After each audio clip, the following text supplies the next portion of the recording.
Hi guys, nagluto ko karon og spaghetti nga vegetarian. Wala tayong halo na meat tapos natural lang ito na tomato sauce or spaghetti sauce na gawa ko.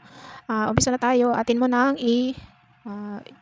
boiled ang ating tomato at saka yung bell pepper. Dalawa lang po yung ginamit ko na bell pepper at 4 na tomato. Ito ay magiging spaghetti sauce na ating gagawin na sarili talagang gawa. So maghintay tayo ng 2 minuto. Pagkatapos ng 2 minuto at ito ay atin nang i-peel off or ano ba tawag nun? Toad. Ayan, ang kamatis lang ang ating i-peel off kasi yung bell pepper na ano naman yun, nagiging malambot na. So, ganyan lang. 4 lang ngayon na piraso.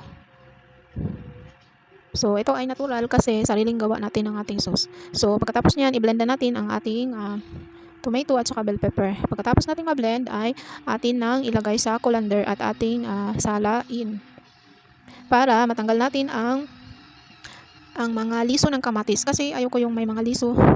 Pwede naman isali yung liso pero para sa akin mas gusto ko yung walang liso para iwas na din sa appendicitis, di ba? Buti na kung mag-ingat tayo para na rin sa ating kabutihan iyan. So ganyan lang ang ginagawa ko para maalis talaga natin ang yung mga katas ng kamatis na naiwan diyan sa liso. So pagkatapos niyan ay proceed na tayo sa pagluto natin. Kasi timplahan natin 'yan.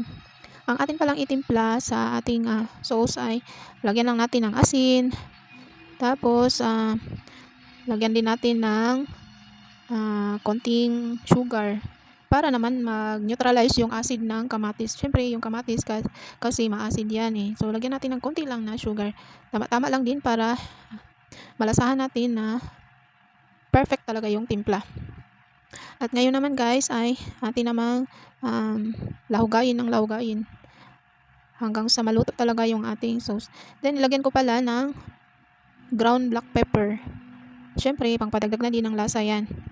At saka kung maluto na talaga ang ating sauce, ilagyan natin ng ginger powder para iwas impatso at saka hindi tayo makadagdag din yan na hindi tayo masobrang acid sa ating pagkain. So, makatulong po yan. At ayun, tama na yung lasa. At ayan, na-ready na ang ating spaghetti sauce. Pero yung sauce na yan guys, pwede naman gamitin sa iba-ibang mga lutuin. Nasa inyo na din po yun.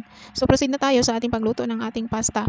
So, nilagyan ko ng tubig ang ating cooking pot at saka nilagyan ko din ng konting oil at saka asin.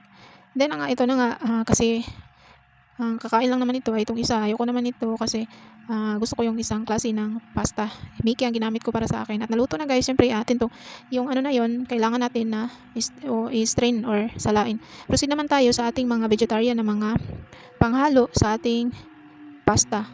So sa ngayon, atin mo nang i-stir fry ang ating onion at saka garlic. Siguraduhin natin na maluto talaga para mananam yung natin, yung ating onion at saka garlic. Ang ginamit ko pala niyan guys ay coconut oil. Kahit empty bottle lang kasi yan sa olive oil lang nilagyan ko.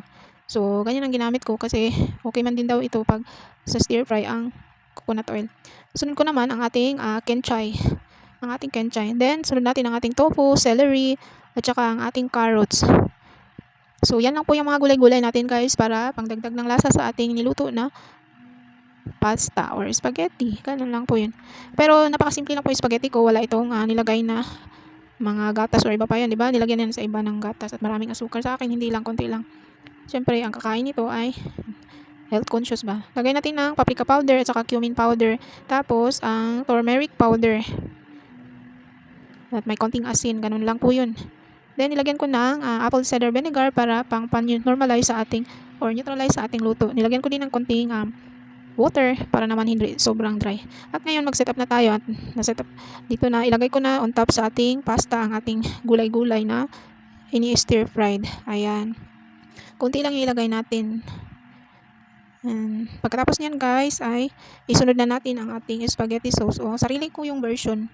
Nasa inyo na din yun kung pwede nyo naman gayahin or hindi. Basta ito yung gusto ko para hindi naman sobrang sa katawan. Yung marami ba maka-bloated sa stomach.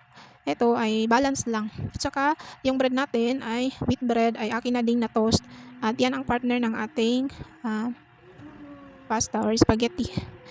Siyempre, wala man tayong cheese kasi ang cheese ay high cholesterol. So, ang gagamitin natin ay crushed na cashew. Ayan, nilagay ko on top sa ating spaghetti. Ayan. O, diba? Para na din siyang cheese tingnan. para-paraan na lang tayo para sa kalusugan, di ba? And then, andito na yung ano natin, ating bread, pang ano natin, sa side natin.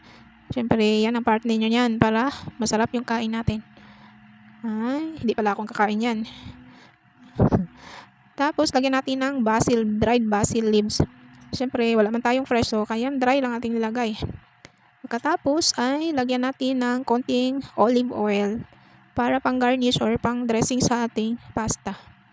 At ayan guys, ready na ang ating pasta. Or, diba? Tingnan nyo ba naman maganda. Thank you for watching guys.